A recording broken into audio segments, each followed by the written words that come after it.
The right primary bronchus branches into secondary bronchi. Secondary bronchus branches into tertiary bronchi. And after the tertiary, they are all bronchioles.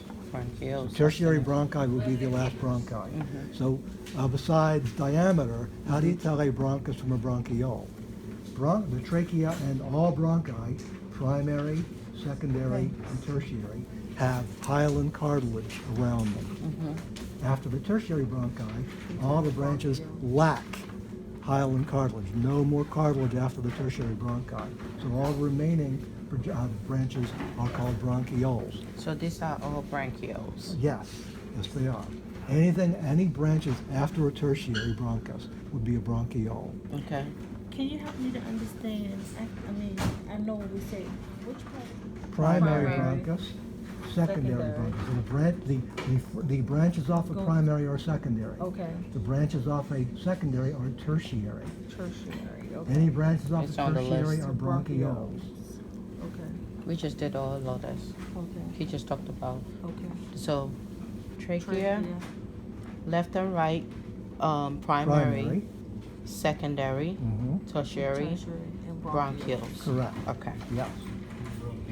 Now, alveolar duct, alveolar sac, alveolus, they are microscopic. This model does not show them. So we go over to here. Okay. All right. So an alveolar duct is a long row. So an alveolus is one microscopic air sac. So that's 16? So that would be one alveolus here, another alveolus, another, and so on. So you cut open the lung. If you've got a row of alveoli, that's called an alveolar duct. Okay? A group of alveoli sharing one space is an alveolar sac. Oh, so alveolar sac, alveolar duct. Alveolar duct opening up into an alveolar sac. Gotcha. And one microscopic air sac is one alveolus. Got it. Okay? And this is where gas exchange occurs. You see these capillaries? These are pulmonary capillaries. Okay. So you see the red-blue color shift? That means that oxygen coming in is turning the blue to red. Excuse me. Sorry. Bless you. Thank you. So oxygen coming in is diffusing into these capillaries here and oxygenating the bloodstream. The blue would release CO2 into the alveoli, and we breathe that out. So we're breathing in air high in O2, we breathe out air high in CO2 and water vapor. Okay. So these are pulmonary capillaries undergoing gas exchange, oxygen and carbon So the red is dioxide. oxygenated and Pardon? blue is deoxygenated, right? Say that Red again? is oxygenated, Yeah. blue is So that's not in real life, though. Vessels are not red or blue. That's true. On models and in textbook figures, they use that convention. Red-colored vessels contain highly oxygenated blood. Blue-colored vessels contain poorly oxygenated blood. Okay. So you know the difference between the systemic vessels and the pulmonary vessels? Yeah. Alveolar sac. So they're Duct opposite, and right? So sac. these are arteries and these are veins. Say that again? These are arteries. Well, and those these are actually The opposite? yeah. When you enter, yeah. So let me just slide in closer here. All right, I just didn't want to go over her properly shod feet. Okay, so definitely have veins here. Systemic veins, systemic arteries here. They branch in the smaller. When you get down to the vessels that open up in the capillaries, we've got a small vein called a venule. We've got a small artery called an arteriole. So the venules and arterioles are the smallest arteries and veins associated with the capillaries. But the capillaries allow the actual gas exchange. Wouldn't the artery be blue coming in? Pulmonary artery. I didn't point out, or did I point that out as an artery? I guess I did. Pulmonary. So that would actually be a pulmonary artery. You're absolutely correct. That would be a pulmonary artery. So the red is the That would be a vein. pulmonary vein. So keep in mind, the large majority of the blood vessels are called systemic vessels. Systemic arteries contain highly oxygenated blood. Systemic veins contain poorly oxygenated blood. But the pulmonary vessels contain opposite blood. Gotcha. So a pulmonary artery contains the low blue. O2 blood. A pulmonary vein contains high O2 blood.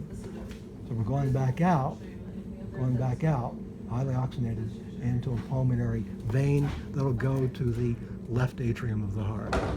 Pleural cavity. Pleural cavity would be, see this space in here?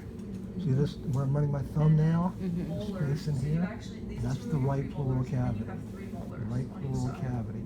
Right pleural cavity. Right pleural cavity. And you've got the left really wide open over here. Okay? That's the space. And it's a very, very narrow space. This is too big. This is more like this. It's the very narrow space between what's called the visceral pleura that's what I was gonna and ask the you. parietal pleura. That was the next question. Okay? The visceral pleura is the epithelial tissue that covers the surface of the lung. So you've got visceral pleura, like shrink wrap, on the surface of the lung, all the way around it. Then that opens up, that folds out, becomes a second layer called the parietal pleura.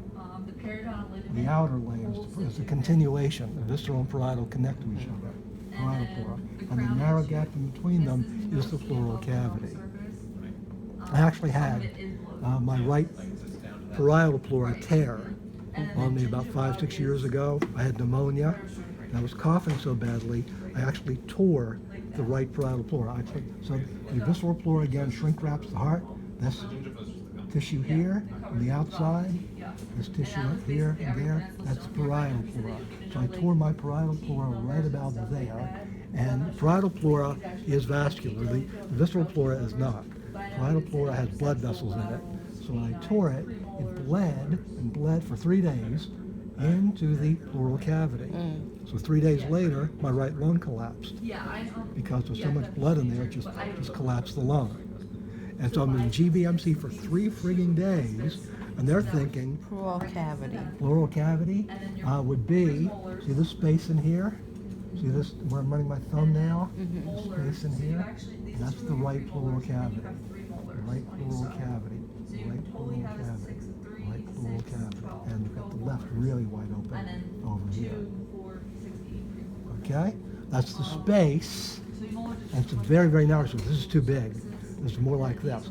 It's the very narrow space between what's called the visceral pleura that's what I was gonna and ask the you. parietal pleura. That was the next question. Okay? The visceral pleura is the epithelial tissue that covers the surface of the lung. So you've got visceral pleura, like shrink wrap, on the surface of the lung, all the way around it. Then that opens up, that folds out, becomes a second layer called the parietal pleura. The outer layer is a continuation. The visceral and parietal connect to each other. Parietal pleura. And the narrow gap in between them is the pleural cavity. I actually had my right parietal pleura tear on me about 5-6 years ago. I had pneumonia, and I was coughing so badly, I actually tore the right parietal pleura. So the visceral pleura again shrink wraps the heart. This tissue here on the outside, this tissue up here and there, that's the parietal pleura. So I tore my parietal pleura right about there, and parietal pleura is vascular. The visceral pleura is not. Parietal pleura has blood vessels in it. So when I tore it, it bled for 3 days into the pleural cavity. So 3 days later, my right lung collapsed. Because there's so much blood in there, it just collapsed the lung. Very shallow depression. This separates the left ventricle from the right ventricle. Okay. Okay? It's actually called the interventricular sulcus, the shallow depression separating the left lower chamber or ventricle from the right lower chamber, the other ventricle. Bill, send it to you. I know your video. That's right. All right. What do we have here? Superior. That's Superior vena cava. What do we have here? The aorta. What do we have here? That's the Pulmonary. The pulmonary trunk, maybe? Do you have it as trunk or not? it's not on here. What do you have? Do you have a pulmonary anything listed I for the think we heart? do.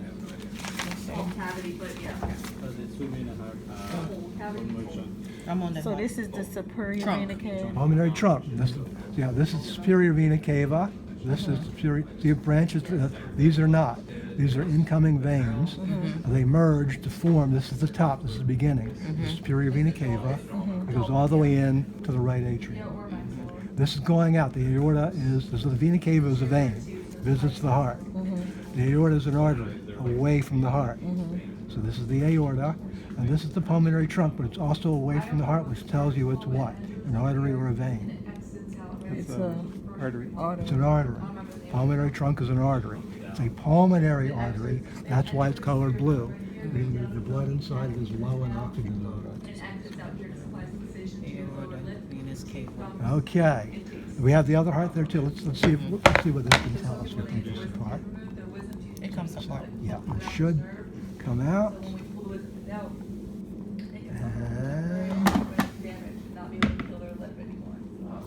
come on. Come on. That's why I like the big one. They come apart easily. Okay. So we can see into the right atrium, left atrium. We can see the pulmonary valve that goes into the pulmonary trunk. Where is this pulmonary valve? Right Pulmonary trunk, pulmonary valve. That is the pulmonary valve right there. It opens. So the right ventricle contracts and forces blood through the pulmonary valve into the pulmonary trunk. Let's see. So right atrium, left atrium, right ventricle, left ventricle. This is the tricuspid valve. Yep, it's on there. This is the bicuspid valve. So the right is tri and the You left can see is... the tri's got the R in it, the right side. Got you. Okay. So tricuspid good to valve, know. bicuspid valve. So blood from the right atrium will mainly go through by gravity to the tricuspid valve into the right ventricle. Blood from the left atrium will mainly go by gravity through the bicuspid valve into the left ventricle. All right. And the ventricles are much more muscular than the atrium. It's ventricular contraction that really forces blood out of the heart with a great deal of force. And the left ventricle is at least twice as muscular as the right, a 2 to 3 times thicker muscle. So the left ventricle contracts with far greater force than the right ventricle. When the right ventricle, they contract at the same time. When the right ventricle contracts, the right side of the heart receives low O2 blood from the superior vena cava and from the inferior vena cava and from the coronary sinus. Coronary sinus, Coronary okay. sinus going in. It's on the list. Is that on there? All right, coronary sinus there. So, all that low O2 blood goes through the tricuspid valve into the right ventricle, and when it contracts, it forces that low O2 blood through the pulmonary valve into the pulmonary trunk. Where's the blood going to go? To the lung, where it becomes oxygenated blood. All right. Then that blood comes back in pulmonary veins, high oxygenated blood returning to the heart from pulmonary veins. These guys. There are 2 pulmonary veins.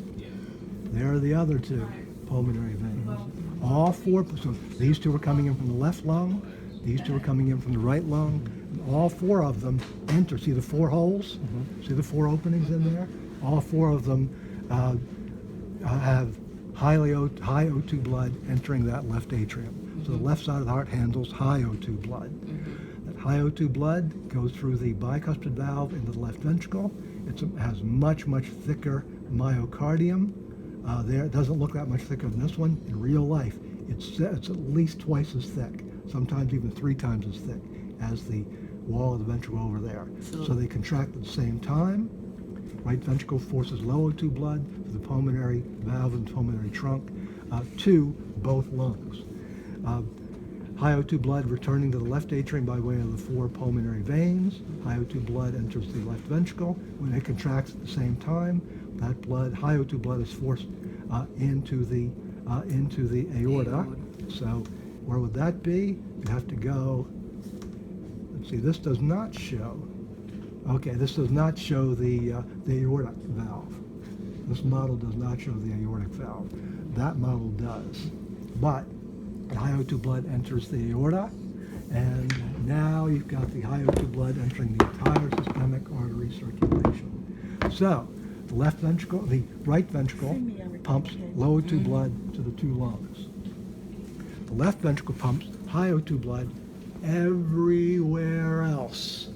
That's why it's so much thicker. It has to contract with far greater force. So the endocardium is here. The endocardium, no, the outside. epicardium is the surface epithelial tissue. And The endocardium is the inner chamber epithelial tissue. Okay. The lining of each of the lining inside each of the four chambers is endocardium. And the myocardium is the cardiac muscle in between the endo and epi. Do you have it as epicardium? Yep. Okay, good. Because there are different names for some of these layers. I just want to be sure which one is on your list. Now, I mentioned this one. So we've got the, let's take a look at that one first. So bring this over. When this is on here, you can see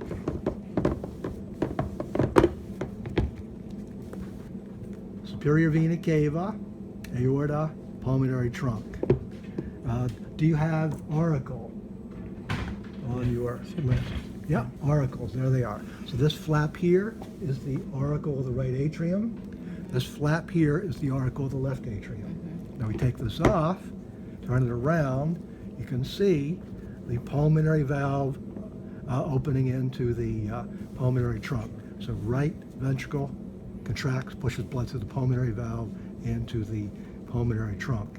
Now look how thick, or thin I should say, the wall of the right ventricle is compared to the wall of the left ventricle. And even this isn't doing justice to a real heart. Even this isn't different enough. In a real heart, the left ventricular wall is at least twice, maybe 3 times thicker than the right ventricular wall. Anyway, right ventricle contracts, low O2 blood goes to the pulmonary valve in the pulmonary trunk. When the left ventricle contracts, blood is forced through, from the left ventricle, blood is forced through the aortic valve into the aorta. That's high O2 blood. Anything else on your list? You said it all. No, I don't think I did. I thought it was a fairly long list. Yes, you have. No, Almost chordae tendineae. Chordae tendineae, Where? Oh, yeah. these cords here. So you see there, so where are they attached to? They're attached to the tricuspid valve, they attach to the bottom. The tricuspid valve, over here they attach to the bottom of the bicuspid valve. Okay. Tendinous cords. What are they attached to at the bottom? Do you have papillary muscles on your list? Yes. Yeah. So these bulges here are papillary muscles. They are only in the ventricles. And Interatrial septum. yeah. That would be an interatrial septum here, right there. Oh, atriums. Okay. Between the atria, interatrial septum, between the atria. You got and interventricular. the fossa. Okay, the fossa ovalis Yes. is that depression in the medial wall of the right atrium. Fossa ovalis. That closes when you're.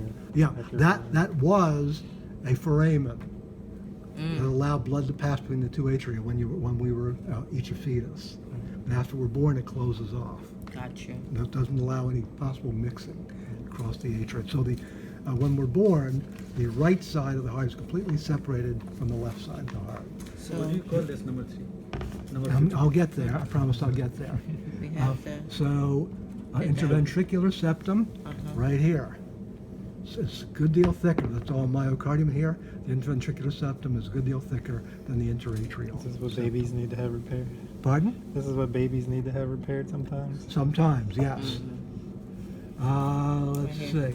Ligamentum arteriosum is right here, right there. Oh, yeah. It joins the pulmonary trunk to the aortic arch, and in the fetus, it's actually a connecting artery. It allows mixing of blood between the pulmonary trunk and the aorta. But at birth, that artery actually actually turns into a ligament connecting them. The spinal. Sinoatrial node. Yeah. That's where they have it on the model. In reality, it belongs here. Inside. It's inside the upper wall of the right atrium. Why they have it on the outside beats me. Totally wrong placement. Sinoatrial node. What does that do? The sinoatrial node is the so-called pacemaker of the heart. Sinoatrial Oh, this is node a- determines your heartbeat. This is a nerve ending? Yeah, well, actually, it's actually cardiac muscle cells. So every now and then you've got weird situations where a cell we normally think of as being one type does the job of another kind of cell. So the Sinoatrial Node is a cluster of little cardiac muscle cells that generate action potentials like neurons do, and they set the pace of the heartbeat. So the Sinoatrial Node is called the pacemaker of the heart for that reason. Okay. The Atrioventricular Node is down there. That's another small group of cardiac muscle cells that act like neurons. So they have a natural firing rate, but the reason why this guy is the pacemaker is it's got the fastest natural firing rate. So whichever one of these reaches threshold and fires next ventral first becomes the pacemaker of the heart. And normally this one fires act ventrals at a higher frequency faster than this one does. Okay. This sets the pace. Whether it's 70 beats a minute, 85 beats a minute, 60 beats a minute, and so on. It's the same as the bundle? The atrioventricular bundle or bundle of His is totally different. So here we go from the AV node, the atrioventricular node. See where it's coming out there? That's the AV bundle, right there. Okay. Atrioventricular bundle, right there. And the AV bundle branches. There's the right bundle branch. There's the left bundle branch. Bundle branches. And then the bundle branches have these little short extensions called Purkinje fibers. So you come on down the left bundle branch, there's a Purkinje fiber. Come on down, there's Purkinje. All these short extensions are the Purkinje fibers. And so all of that would be specialized cardiac muscle cells here, there, that can actually depolarize like neurons and fire action potentials. But the fastest to depolarize and fire is this. The next fastest would be this. The next fastest would be this. The next fastest would be this. And the slowest would be the Purkinje fibers. So if there's damage to these two, to that one and that one, to the SA node and the AV node, you need a mechanical pacemaker. Yes. Because the others will fire, but they fire too slowly to keep you alive. Gotcha. Like 20, 30 beats a minute. You need your heart beating more frequently Faster. than that. So that's when a mechanical pacemaker would be Telling you. implanted. That's more Is that the whole list? Pectinate muscle. Where? Pectinate muscle? Where you at? Current year. He All said right. that. I did not. You did not? Pectinate muscle would be these ridges of muscle in an atrium Oh, I seen that. or an auricle of the atrium. So this flap is the auricle of the left atrium. It's got pectinate muscle in it. Here the right atrium wall has its own pectinate muscle. And this Only in atria. in the chair. Then we've got trabecular carnii. Those are ridges of muscle in the ventricles. So you see all these, see these ridges here? Right. See these ridges here? See these ridges here? This is all trabecular carnii. That's Latin for crossbars of flesh. I love that name. Crossbars of flesh. So this is endocardium covering it. But what's the endocardium covering? Ventricular muscle. These papillary muscles, these are big projections of ventricle muscle, ventricular cardiac muscle, all covered by endocardium. Now, you had asked about these openings here, or was it something, was it over here? 53. Okay, that's the opening to the coronary sinus. So if you turn it, see that opening there? See that opening in here? That's the opening to the coronary sinus. So you turn it around, you've got the coronary sinus opening. Oh, through which Into the the right blood atrium. drain there, right? Yeah, low O2 blood coming out of the myocardium, entering the coronary sinus, entering the right atrium. There's the interior vena cava. So over here, what are these four openings? 1, 2, 3, 4. See these two over here? Cardiac. They're the openings to the left side pulmonary veins. These guys, Got it right here. these two. The ones on the right over there are the openings to the right side pulmonary veins. These guys. Two from Right right, here. two from Okay? So what are these? The right pulmonary Arteries. arteries. These are the right pulmonary Veins. veins. There is one left pulmonary arteries shown. There should be two. These are the two left pulmonary veins. Anything else on your list? The cardiac veins and arteries. Cardiac veins in general. Cardiac vessels are systemic vessels.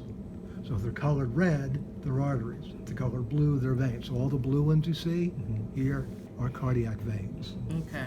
All the red ones are cardiac arteries. Anything else?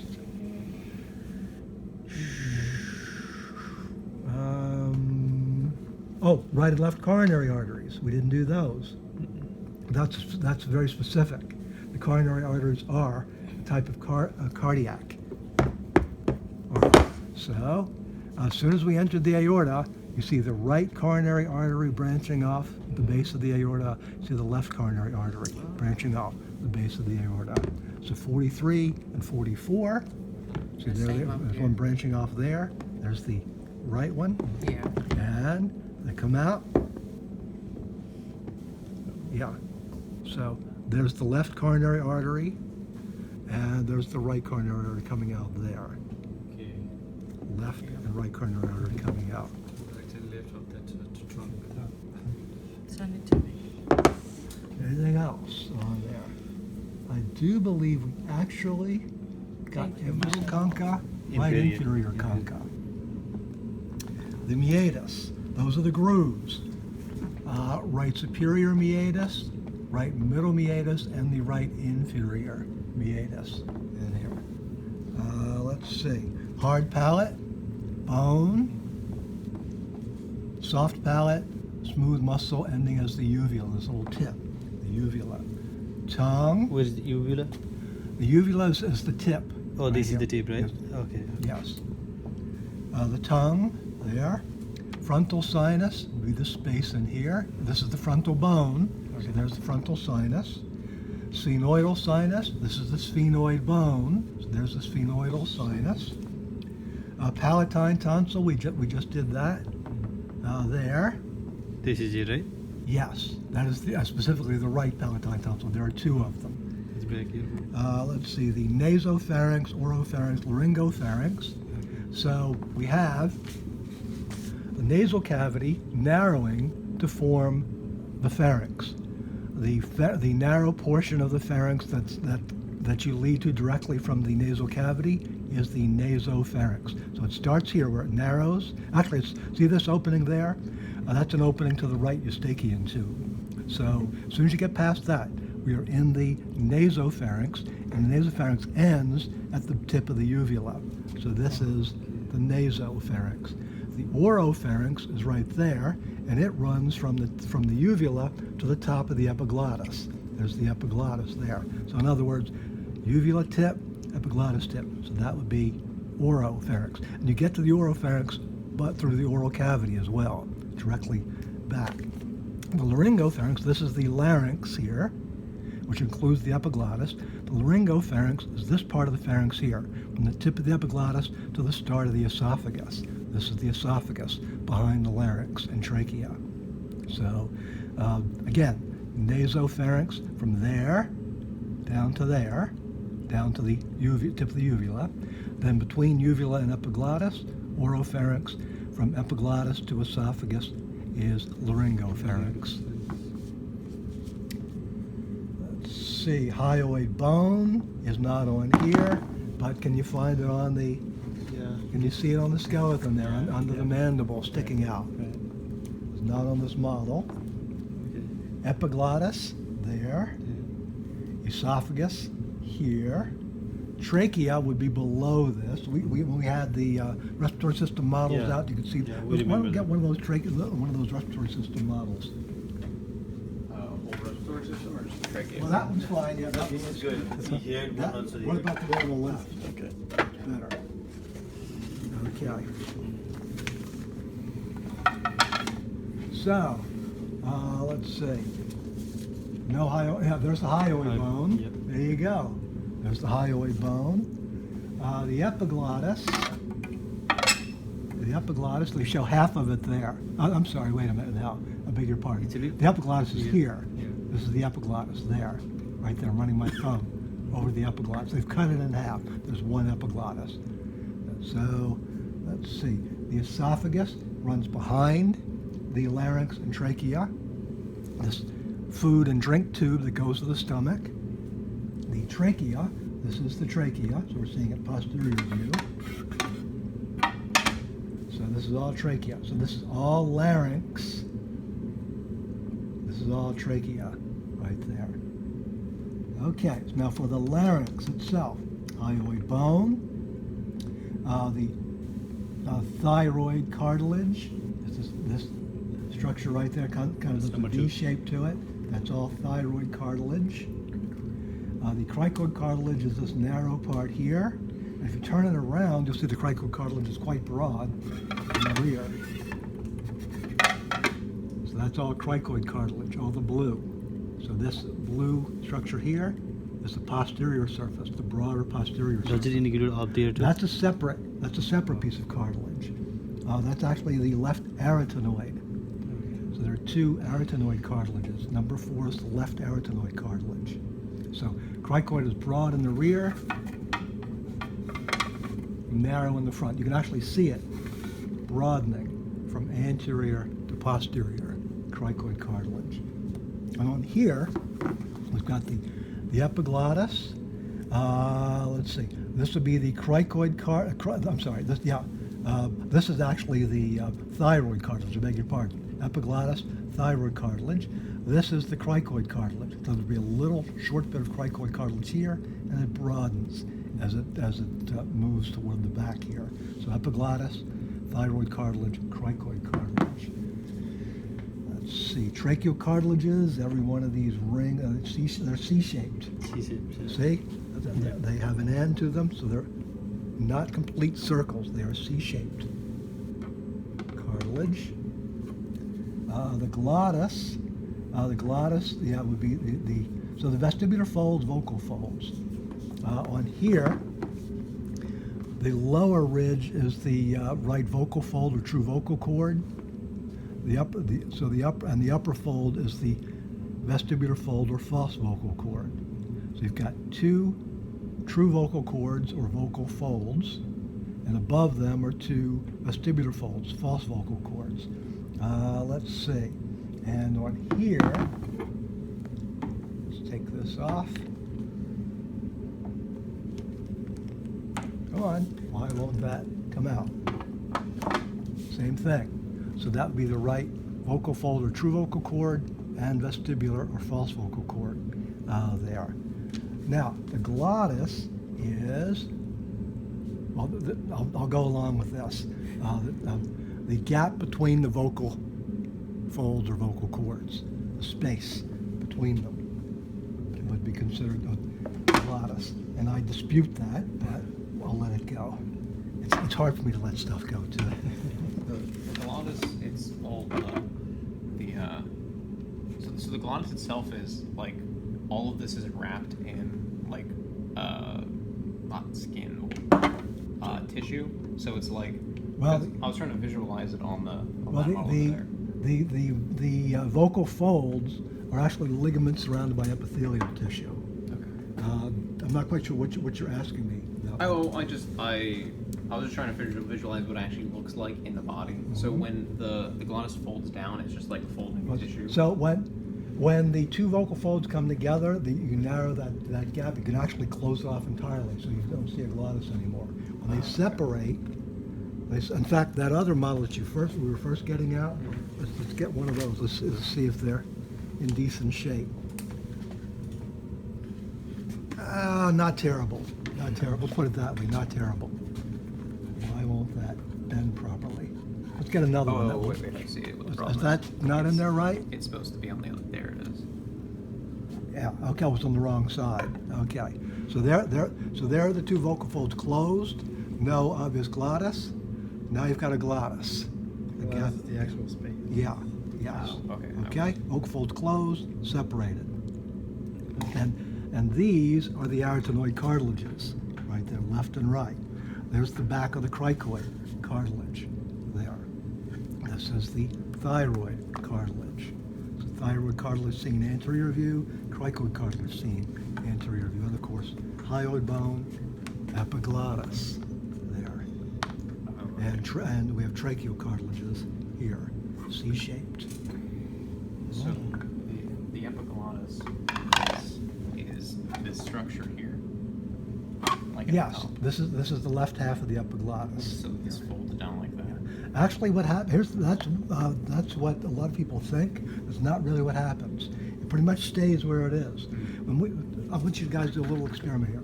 Feel your thyroid cartilage right there, and then swallow. You feel it go up.